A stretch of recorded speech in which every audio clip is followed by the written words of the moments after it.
বালাসোর। ওড়িশার বালাসোর হলো এমন একটা জায়গা যেখান থেকে তোমরা একটা নয়, দুটো নয়, চারটে ট্যুরিস্ট লোকেশনে পৌঁছে যেতে পারবে। যদি সমুদ্র চাও চলে যাও ইদার দুবলাগড়ি বা বাগদা বিচে, আর যেতে পারো আমাদের সবার প্রিয় চাঁদিপুরে। আর যদি পাহাড়, জঙ্গল, লেক, মন্দির এইসব দেখতে চাও তাহলে চলে যাও ইদার শিমলিপাল বা আমাদের এইবারের গন্তব্য পঞ্চলিঙ্গেশ্বরে। আর এই সবকটা জায়গায় তোমরা বালাসোর থেকে মাত্র 1 ঘন্টা কি 1.5 ঘন্টা জার্নি করেই পৌঁছে যেতে পারবে।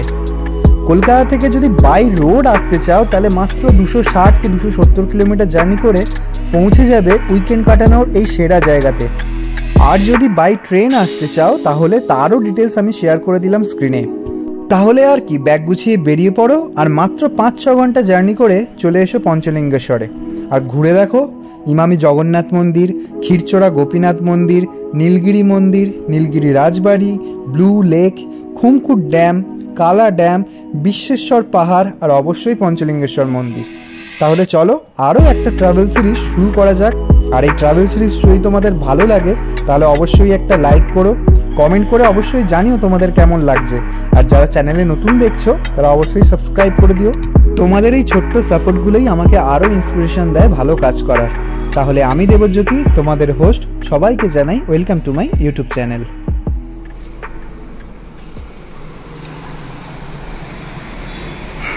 বৃষ্টি থামার নাম নিচ্ছে না, যাই হোক একটু থেমেছে, বাট আকাশের অবস্থা খুব খারাপ। আর কাল সারা রাত যাকে বলে একদম মুষলধারে বৃষ্টি, আজ ভোরবেলাতেও দেখো বাড়ির সামনেও জল জমে গেছে, যা বৃষ্টি হয়েছে। তো এই হচ্ছে ব্যাপার। So hello you guys and welcome back once again. I hope you guys are doing absolutely fine. আবার একটা উইকেন্ড ট্রিপে বেরোতে চলেছে এবং আজকে আমাদের গন্তব্য হচ্ছে দেবাদিদেব মহাদেবের জায়গা মানে বালাসোরের পঞ্চলিঙ্গেশ্বরে যাচ্ছি। তো আজকে টোটাল 9খানা বাইক আমাদের আর সঙ্গে যাবে, মানে আমরা 9 জন একসাথে বেরোচ্ছি। কিন্তু আকাশের অবস্থা খুব খারাপ, জানি না, অবভিয়াসলি মনসুন রাইড হতে চলেছে এবং এই মরশুমের হয়তো শেষ মনসুন রাইড। রুট প্ল্যান আর বাকি সব কিছু ডিটেলস তোমাদের ট্রিপটা শুরু করে বলছি। হয়তো বৃষ্টির জন্য সবসময় গোপ্রো লাগাতে পারবো না, কারণ গোপ্রোকে বাঁচাতে হবে। তো যতটা সম্ভব ভিডিও তোমাদের করে দেখাবো আর সমস্ত ডিটেলস তোমাদের সঙ্গে শেয়ার করবো। আর একটা ইনসিডেন্ট বলে দিই, পুরুলিয়াতে যখন আমরা গেছিলাম, লাস্ট ট্রিপ আমাদের পুরুলিয়া ছিল। পুরুলিয়াতে কি হয়, ফেরার দিন আমার হাত থেকে ড্রোনটা পড়ে গিয়ে না তার গিম্বেলের সামনেটা একটা ক্র্যাক মতো চলে এসেছিলো। তো সেটা সারাতেই কালকে গেছিলাম। তো কোথায় গেছিলাম, কার থেকে সারালাম, কত খরচা পড়লো সেই ডিটেলস তোমরা ততক্ষণ দেখে নাও। আর আমি কি করি ততক্ষণ রেডি হয়ে নিই আর লাগেজ বাগেজ লোড করে তোমাদের সঙ্গে ডিরেক্ট কথা বলবো মোটো ব্লগিং সেটআপে। এই যে প্যারাডাইস সিনেমা হল, যেটা এখন এই এম বাজার হয়ে গেছে, এখানেই দোকানটা রয়েছে। আমি ফোন করেছিলাম, বললো আমি লোক পাঠাচ্ছি, দাঁড়া গলির ভেতর আছে, আপনাকে নিয়ে যাবে। তো আমি ওয়েট করছি ওর জন্য। ওই রাস্তা দিয়ে আসতে হবে paradise cinema hall. Paradise cinema হলের পাশে যে এখন এম বাজার খুলেছে নিচে, তার ঠিক এগিয়ে প্রথম যে লেফটটা, ওই লেফটটা দিয়ে এসে এখানে একটা রেস্টুরেন্ট পড়বে। এই রেস্টুরেন্টের এই বাঁ দিকের গলিটা, লেফটে ঘুরে প্যারাডাইস সিনেমা হল থেকে লেফটে ঘুরে সোজা একটু এসেই প্রথম লেফটটা নিতে হবে। আর এই ঢুকে অজিত সেন ভবন, এর ঠিক বাঁ দিকেই এখানেই রয়েছে এয়ার ইলেকট্রনিক্স। এই যে আজকে কিন্তু আমি আমার পুরনো বাইকটাকে নিয়ে এসেছি, একটা কাজ ছিল বড়বাজারে, কিছু কেনাকাটা ছিল, ওইগুলো কিনে। আর এই হচ্ছে এয়ার ইলেকট্রনিক্স। এয়ার ইলেকট্রনিক্সের রেফারেন্স আমি এক বন্ধুর থেকেই পেয়েছিলাম, এই যে নেপালদা। আচ্ছা নেপালদা, প্রথমে একটু ফোন নাম্বারটা বলে দিন আপনার দোকানে। 9831871210। আচ্ছা, আর দোকান আপনাদের সোমবার থেকে শনিবার? হ্যাঁ, সকাল 10টা থেকে 7টা। 10টা থেকে 7টা। আর কী কী কাজ হয় একটু বলে দিন। Drone, video camera, DSLR camera, flash, সব লাইট, এসব ইকুইপমেন্টগুলো, চার্জার থেকে সব কিছুই হয়। এই যে আমার ড্রোন রেডি হয়ে গেছে, ড্রোন আমি এখানে রাখা হয়ে গেছে, বিলও হয়ে গেছে। আমার কেসটা কী হয়েছিল, আমার ড্রোনের যে গিম্বেলটা হাত থেকে পড়ে একটুখানি সাইডে ক্র্যাক এসে গেছিলো, সেই গিম্বেলের এটাকে ক্র্যাক হচ্ছিলো, তার জন্য কী হচ্ছিলো, ফুটেজটা একটু কাঁপছিল। তো ওটাকে চেঞ্জ হলো একটা পার্ট, কিন্তু সেই পার্টটাই চেঞ্জ করতে একদম মাসের শুরুতে ভালো মতো একটা গচ্ছা গেছে। যাই হোক, খুব ড্রোন টোন কিনলে যে আমরা খরচা করে কিনি কষ্টের পয়সায়, একটু সাবধানে ইউজ করো। আমার মতো কেয়ারলেস হলে ওই যে হাত থেকে পড়ে গেছে। তো যাই হোক, এইটুকুই দেখানো ছিল হচ্ছে এয়ার ইলেকট্রনিক্স। ঠিক প্যারাডাইস সিনেমা হল থেকে 2 মিনিট ভেতর দিকে, রাস্তাটা আমি দেখিয়েও দিলাম অলরেডি, আর ফোন নাম্বার ডিসক্রিপশনে দিয়ে দেবো। তোমাদের যারা ড্রোন রিলেটেড বা ক্যামেরা রিলেটেড যদি কোনো প্রবলেম থাকে তোমরা অবশ্যই আসতে পারো। 9:40 বাজে আর আমরা 95 কিলোমিটার মতো জার্নি করে কলকাতা থেকে এখন চলে এসেছি দেবরার কাছে রয়েছি। আর অনবরত বৃষ্টি হচ্ছে, তার মধ্যে একটা দাঁড়িয়েছি চা দোকানে। এখানে আপাতত আমরা 6 জন আছি, একজন ক্যান্সেল করেছে, 9 জনের যাওয়ার কথা ছিল, আর 2 জন অন্য রুট ধরে আসছে দক্ষিণেশ্বর ধরে, ওরা আমাদের ব্রেকফাস্ট পয়েন্টে জয়েন করবে। সামনে আমরা দেবতার কাছে একটা অন্নপূর্ণা হোটেল আছে, ওইখানে আমরা ব্রেকফাস্ট করতে দাঁড়াবো। তো এই অবস্থা, অনবরত বৃষ্টি হচ্ছে, আর এখানে আমাদের বাইকগুলো আমরা রেখে দিয়েছি। তো এখন একটু চা টা খাচ্ছি, একটুখানি দাঁড়িয়ে, পুরো তো ভিজে গেছি, গোপ্রো লাগাতে পারছি না, এত বৃষ্টি। তার মধ্যে আমাদের টিমের সঙ্গে তোমাদের একটা আলাপ করে দিই। চিত্রাংশুদা হচ্ছে আজকে প্রথম আমাদের সঙ্গে রাইড করছি আমরা একসাথে। এই যে সৌমিক চালাচ্ছে KTM 390। এখানে আমাদের ক্যাপ্টেন রয়েছে, রাজ আমাদের পুরুলিয়া ব্লগে ছিল, আর হচ্ছে সোহেলদা চালাচ্ছে ডিউক 390 না 250, তোমার 390। তো মাঝে আবার ডিউকের কি হয়েছিল, গিয়ার লিভার ভেঙে গেছিলো, তো সেটাকে ঠিকঠাক করে, ওরে বাবা হেভি অবস্থা, মানে মনসুন রাইড একদম জমে গেছে জাস্ট।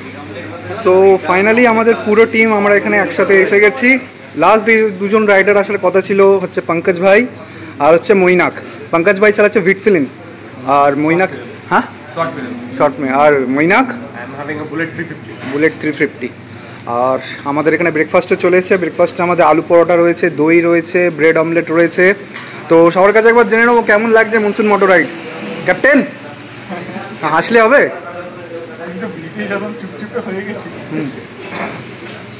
আর আমাদের মধ্যে সবাই আমরা রেন গিয়ার্স ক্যারি করছি, একমাত্র আমাদের super biker captain rain gears পড়বে না। কেন? তার আলটিমেট ফান্ডাটা কি, আমাকে একটু স্টাইল মারতে হবে। না স্টাইল মারতে হবে।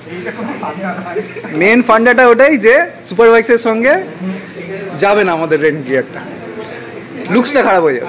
আমি বাইকটাকে কোথায় নিয়ে যাই সেটা ডিরেক্টলি তো হন্ডা বাইকটা ছিনিয়ে নেবে আমার কাছে। আচ্ছা, vice captain. Yeah, vice captain. You are the vice captain. Yes. So how are you enjoying the track? Yes, বেশ ভালো লাগছে।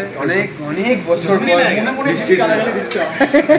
অনেক বছর পর বৃষ্টিতে রাইড করা হচ্ছে। হ্যাঁ। একটু টাইম লাগলো শুরু দিকে অ্যাডজাস্ট। আর বডির কোন পার্টটা শুকনো আছে এখন? বডি বলা যাবে না। ডিমনিটাইজড। ঠিক আছে, চলো আমরা এখানে একটু ব্রেকফাস্ট করে নিই, আধ ঘন্টা মতো ওয়েট করবো, তারপর আমরা ডিরেক্ট জার্নি স্টার্ট করবো আবার পঞ্চলিঙ্গেশ্বরের দিকে। মাঝে একটা শর্ট ব্রেক নেবো, একটা চা রিফ্রেশমেন্ট ব্রেক নেবো, এখান থেকে আরও ধরে নাও 50-60 কিলোমিটার পর, তারপর ডিরেক্ট বালাসোর হিট করবো। আমরা বালাসোরের প্রায় কাছাকাছি চলে এসেছি। এখান থেকে বালাসোরের ডিস্টেন্স ওই ধরে নাও 5-10 কিলোমিটারের মতো। আর সুন্দর সবুজ ক্ষেত ওদিকে শুরু হয়ে গেছে, সামনে পাহাড়ও কিছুটা দেখা যাচ্ছে, হয়তো ক্যামেরাতে আসছে না। আর এখানে আরেকজন জলটা খাওয়ার জন্য আসলে গোপ্রোটা অভিষেকদার ওয়াটারপ্রুফিং কেস আছে বলে লাগিয়ে রেখেছে। আমারটা এখন লাগাতে পারি, যদিও এখন বৃষ্টিটা অনেকটা কমে গেছে, ঝিরঝির করে পড়ছে। ভাবছি লাগিয়ে নেবো কিনা, কেন মোটো ব্লগিং তো কিছুই করা হলো না, আজকে শুধু ফোনে যতটা করা সম্ভব করেছি। তো এই হচ্ছে খানিকটা ভিউ। এখন 2:30 আর কলকাতা থেকে আমরা 248 কিলোমিটার জার্নি করে চলে এসেছি এখন ইমামে জগন্নাথ টেম্পলে, মন্দির চত্বর। আর এখানে পার্কিং এরিয়া আছে, আমরা এখানে গাড়িগুলো রেখে দিয়েছি। এখনও বৃষ্টি পড়ে যাচ্ছে ঝিরঝির করে, তো যাবো এক্ষুনি মন্দিরের ভেতর, তারপর তোমাদের মন্দিরটা ভালো করে ঘুরিয়ে দেখাবো। ওইটা হলো মন্দিরের মূল প্রবেশ পথ, আর ঢুকেই এখানে জুতো রাখার জায়গা আছে, ফ্রি শু স্ট্যান্ড। আর এখানে রয়েছে হাত আর পা ধোয়ার ব্যবস্থা। এখানে হাত পা ধুয়ে এই বাঁদিকের রাস্তাটা দিয়ে, গেট দিয়ে আমাদের ভেতরে ঢুকতে হবে মন্দিরের দিকে। চলে এসেছি আমরা ইমামি জগন্নাথ মন্দিরের ভেতরে।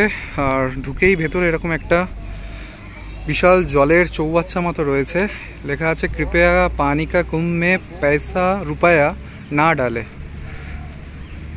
বাট যদি দেখতে পাও প্রচুর পয়সা এখানে পড়ে আছে। না, আফটার অল লোককে যেটা বারণ করবে সেটাই করবে। 2009 সালে ইমামি গ্রুপ অফ কোম্পানিজ এই মন্দির তৈরির কাজ শুরু করে এবং 2015 সালে এই মন্দির তৈরির কাজ শেষ হয়।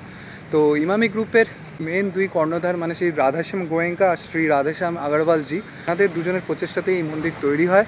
তো চলো এই মন্দির চত্বর ঘুরে দেখতে দেখতে বাকি ইতিহাসটা তোমাদের সঙ্গে শেয়ার করি। ওড়িশার বালাসোর ডিস্ট্রিক্টের বালগোপালপুরে রয়েছে ইমামি জগন্নাথ মন্দির। ছোটবেলার 2 স্কুল ফ্রেন্ড তথা ইমামি গ্রুপ অফ কোম্পানিজের মূল 2 কর্ণধার মিস্টার রাধেশ্যাম গোয়েঙ্কা আর মিস্টার রাধেশ্যাম আগরওয়ালের উদ্যোগে আর স্বনামধন্য আর্কিটেক্ট এবং পদ্মবিভূষণ শ্রী রঘুনাথ মহাপাত্রের নিপুণ শিল্পকর্মে 2009 সালে 3 একর জায়গার ওপর এই মন্দির তৈরির কাজ শুরু হয়। মিস্টার মহাপাত্র আর তার 30 জনের আর্কিটেক্ট টিম প্রায় 4.5 বছর ধরে অক্লান্ত পরিশ্রম আর 17 কোটি টাকা ব্যয়ের বিনিময়ে 2015 সালের নভেম্বর মাসে এই মন্দির উদ্বোধন করেন। পুরীর জগন্নাথ মন্দির আর কোণার্কের সূর্য মন্দিরের আদলে তৈরি এই মন্দিরের সামনে রয়েছে 4টি ঘোড়া, আর মন্দিরের 2 ধারে রয়েছে কোণার্কের সূর্য মন্দিরের মতো 16টি চক্র, অ্যাজিভ যেন পুরো মন্দিরটাই একটা রথের ওপর তৈরি। 78 ফিট উঁচু এই মন্দিরের চূড়ায় রয়েছে একটি চক্র, যা কিনা নীল চক্র নামে পরিচিত।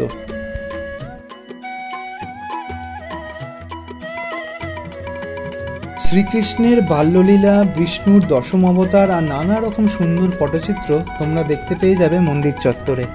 তাই ইমামি গ্রুপ অফ কোম্পানিজ দ্বারা নির্মিত এবং পরিচালিত এই জগন্নাথ মন্দির বালাসোরের একটি অন্যতম দ্রষ্টব্য স্থান।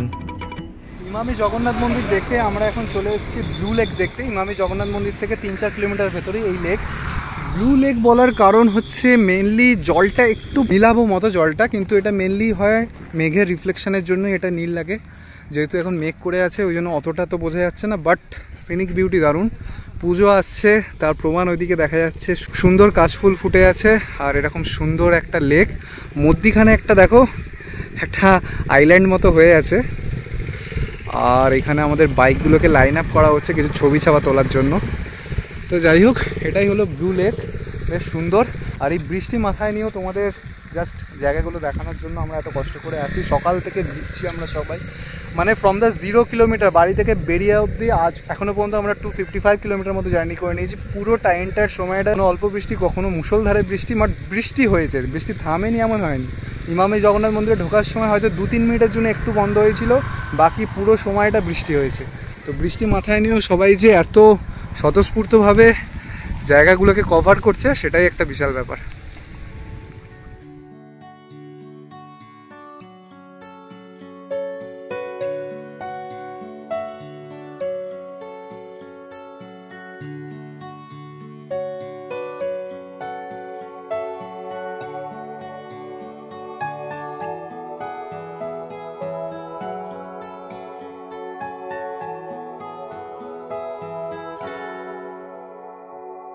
সো ফাইনালি এখন সময় হচ্ছে বিকেল 3:30, আর আমরা কলকাতা থেকে 270-75 কিলোমিটার মতো রাইড করে আজকে আমাদের স্টে KR রিসর্টে চলে এসেছি। এটা হচ্ছে OTDC পান্থনিবাসী ছিল এটা আগে, যেটা এখন KR রিসর্ট দ্বারা পরিচালিত করা হয়, মানে KR রিসর্ট এখন এটা দেখভাল করে, কিন্তু এটা কিন্তু মেন OTDC পান্থনিবাসী ছিল।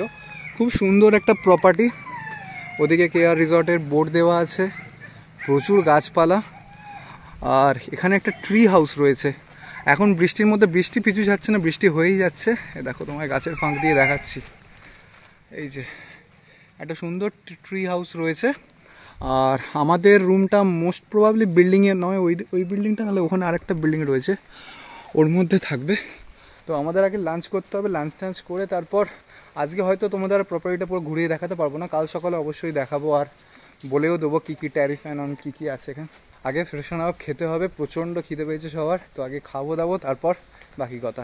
তো চলে এসেছি আমরা এখন KR রিসর্ট পান্থনিবাসের রেস্টুরেন্ট এরিয়াতে, আর পুরো টিম এখানে খেতে বসে গেছে। আচ্ছা, আপনাকেই আমি দেবো দায়িত্বটা। না না না না না না আচ্ছা ঠিক আছে, সৌমিক আমাদের মেনুটা একটু বলে দাও হালকা করে। মাথা চুল করছে কেন? আরে কি খাচ্ছো সেটা বলবে ভাই।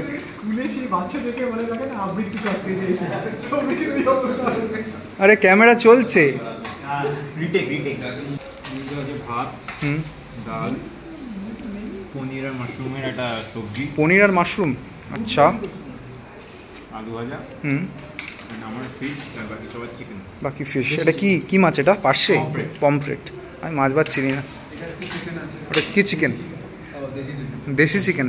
ওটা আমাদের জন্য স্পেশাল বানানো হয়েছে, তাই তো? তো ঠিক আছে, সবাই খাচ্ছে, এখন আর বেশি বিরক্ত করবো না, এমনি গালাগাল দেবে। আগে আমরা খেয়ে নিই, তারপর বাকি কথা হচ্ছে। তো আফটার লাঞ্চ আমরা এখন চলে এসেছি রুমে, রুম নাম্বার 311। এটা একটা ফ্যামিলি সুইট। তো এখানে দুখানা বড় বড় ডাবল বেড রয়েছে, একটা বিশাল বড় রুম। এখানে দুটো সুন্দর সোফা রয়েছে, চেয়ার রয়েছে, সেন্টার টেবিল, এখানে একটা টিভি রয়েছে, আর এখানে একটা বেড, এখানে একটা বেড। ওখানে একটা mirror, and the best part is, সেটা এবার দেখাবো। ব্যালকনিতে যদি আমি যাই, just look at the view. সামনে এরকম সুন্দর একটা হিল টপ, আর পুরো বাগান এরিয়াটা দেখা যাচ্ছে।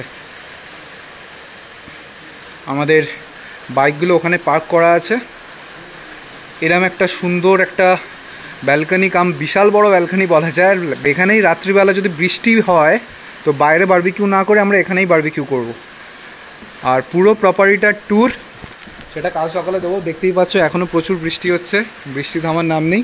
পুরো প্রপার্টিটার ট্যুর কাল সকালে অবশ্যই দেবো। আর রুমগুলোর ট্যারিফ সম্বন্ধেও তোমাদের জানিয়ে দেবো। আমাদের বাকি লোকজনও রয়েছে যে রুমগুলোতে, ওটাগুলো ডাবল শেয়ারিং রুম, সেগুলো তোমাদের একবার দেখিয়ে দিচ্ছি। এই যে এগুলো হচ্ছে double sharing executive room, room 310। এখানেও একটা বড় ডাবল বেড রয়েছে, লজ্জা পাওয়ার কিছু নেই। এখানে একটা ছোট টিভি, একটা ওয়ার্ড্রপ, দুটো চেয়ার, আর এখানে একটা মিরর। আর এটাও হচ্ছে মাউন্টেন ফেসিং রুম। তো আমাদের ঠিক রুমের পাশেরটাই, এখান থেকেও গার্ডেনেরও ভিউ আসবে আর পাহাড়েরও ভিউ আসবে। সো আমাদের এখন বার্থডে সেলিব্রেশন হবে। বার্থডে ছিল আমাদের সোহেলদার, ইয়েস্টারডে ছিল, বাট আমরা এখন সেলিব্রেট করছি। আর এত সুন্দর একটা কেকের অ্যারেঞ্জমেন্ট কে করেছে? Any guess? এই দেখো ক্যাপ্টেন, এই জন্য আমরা আপনাকে এত ভালোবাসি। Thank you. মানে এই পঞ্চলিঙ্গেশ্বরে এসেও আমি যদিও কালকে মেসেজ করেও ভাবছিলাম আমরা কিন্তু বার্থডেটা ওখানে গিয়ে সেলিব্রেট করবো, আমাকে আর মেসেজ করতে হলো না, আমাদের ক্যাপ্টেন অ্যারেঞ্জমেন্ট করে ফেলেছে। তো আমরা এখন কেকটা সাজিয়ে টাজিয়ে রেডি করছি। আচ্ছা সোহেল, এরকম হাফ প্যান্ট পরে কাটলে হবে না একটু? না না, হাফ প্যান্ট পরে বাকি দুজনকে ডাকতে হবে তো। ওই দেখো, হ্যাঁ আমাদের লোকনাথ বাবা।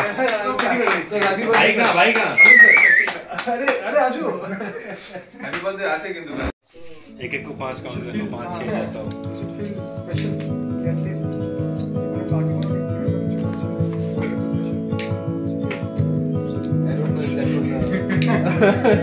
कॉम्प्लीमेंट है सरकार। नो पन इंटेंडेड। चलो ऑफिस में नहीं है भाई। Birthday to you. আগেই কেটে দিয়েছে পুরা। হ্যাঁ আগে কেটে দিয়েছে, তারপর মোমবাতি পুরো। আরে আবার আবার জ্বল। চলো চলো।